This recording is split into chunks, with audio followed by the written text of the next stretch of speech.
So you probably thought things were complicated in lesson 27.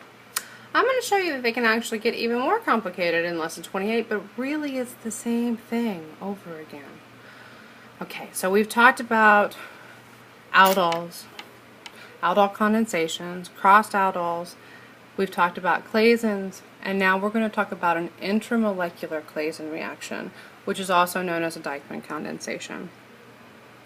Well, we're going to add a base with hydrogen and end up with something crazy, huh? Well, what's happening here is we've got 1, 2, 3, 4, 5, 6, 7 carbons. 1, 2, 3, 4, 5, 6, 7. Ooh. So that's really where that's coming from. Here's the mechanism. We take a base and abstract an alpha hydrogen. Since it's one big molecule, it doesn't really matter if it's from this side or this side. It's the same thing, right? So once you end up abstracting that hydrogen, now he reaches down and grabs himself. Well, this is kind of like reaching down and touching your toe. As I often say in class, it's much easier for you to reach down and touch your toe than to touch the toe of somebody way down the hall in some other classroom, right? Well, that's what's happening here. This is an intramolecular reaction. It's easier for it to react with itself than to go and find another molecule to react with, although that can also always be a side reaction.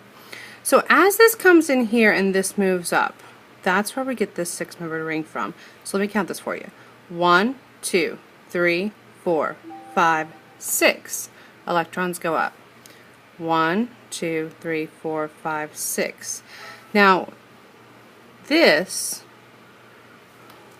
I'll circle it for you even.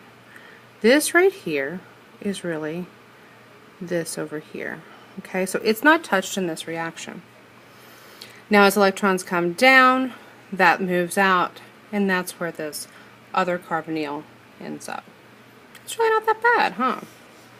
I don't think so, at least. Okay, you can also have intermolecular aldol reactions that are very similar. It's just that they give a different product. So, again, our OH, let me give you the product first. This is an OH here, and it's the beta position in comparison to your carbonyl. You have to kind of consider the length of this molecule and what's going to happen in an intermolecular aldol. You really do also in a Clason, but it's much more of an issue with an aldol because essentially this base could abstract a hydrogen from this carbon, or it could abstract a hydrogen from this carbon. Well, basically, since this is going in equilibrium, it's going to go with the one that's most stable or most favorable to go forward here. Well, notice that I've drawn a 6-membered ring. If you recall, 5 and 6-membered rings are the ones that are most stable. Well, I know that this guy is going to be the one that gets his hydrogen removed because he's 1, 2, 3, 4, 5, 6 carbons away. If this hydrogen was removed and it were to move forward at least, which of course it's removed and goes back and forth, there would be 1, 2, 3, 4-membered ring. A 4-membered ring is simply not stable, and so it's not going to occur to move forward to something that's stuck. Okay? It simply won't work in that way. It's too high energy. So what we really find is 5 and 6-membered rings are the ones that are favored energetically, and even 7-membered rings simply aren't going to form nearly as much as your 5 and 6. Okay.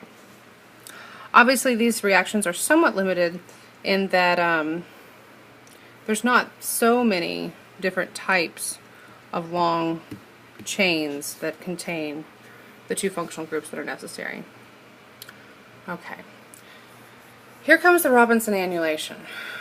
Robinson annulation is a combination of 3 different types of reactions that we've already talked about extensively. I am not going to show you the mechanism for this.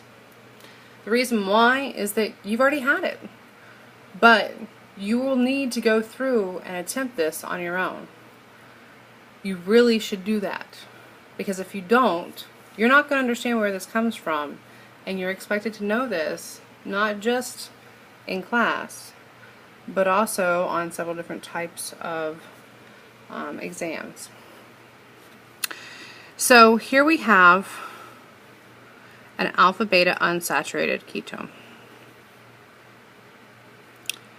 as well as another ketone. After a Michael reaction, you end up with this type of structure. So notice that we've got a new bond between those two, connecting them, right? After then an intermolecular aldol, this is the structure that you end up with. So we've got this guy looping over, right? There we go. The new bond is right here in that step. You can then have a condensation reaction, and bam, there you go. You should try this in full, as I said. And that's it, even though this is the most complicated of all that we've done all semester. The best way to be able to predict how to do these is probably work through the mechanism a couple times on your own. Try a couple of examples of this, and you'll see what I mean. Thank you very much.